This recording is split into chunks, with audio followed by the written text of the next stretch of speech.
Tout ce qui est petit est mignon. Si tel est le cas, les mycoplasmes, comptant parmi les plus petites bactéries existantes, devraient être très mignonnes. Mignonnes peut-être, gentilles, pas si sûres.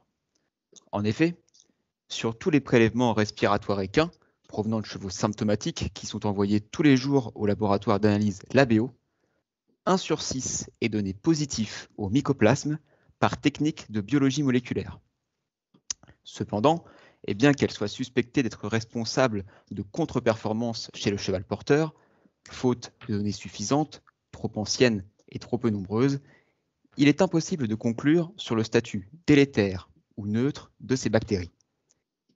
Et c'est toute la problématique de ma thèse que d'essayer de comprendre quel est le réel rôle de ces bactéries et lesquelles sont vraiment délétères pour le cheval porteur.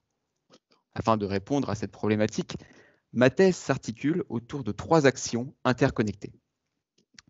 La première consiste à prendre tous ces prélèvements d'individus symptomatiques qui sont envoyés quotidiennement au laboratoire LABO et à les analyser. Les analyser par des techniques de culture, d'isolement et de biologie moléculaire. Techniques qui vont être développées, utilisées et optimisées tout au long de la thèse.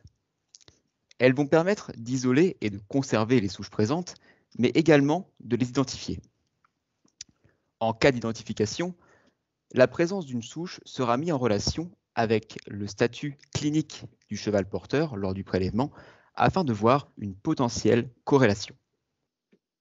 La deuxième étape de ma thèse consiste à prendre les souches qui auront été isolées et conservées et à les mettre en contact avec des antibiotiques utilisés en médecine vétérinaire équine afin de comprendre leur profil de résistance.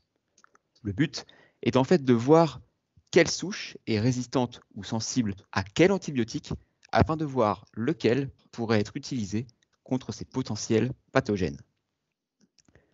La troisième action de ma thèse consiste à utiliser et à appliquer les protocoles qui auront été définis lors de l'action 1, mais ici sur des prélèvements provenant d'individus sains, afin de voir tout d'abord s'il y a présence de mycoplasme et si tel est le cas, si nous avons une différence de population ou de proportion mycoplasmique suivant que les prélèvements proviennent d'individus symptomatiques ou asymptomatiques.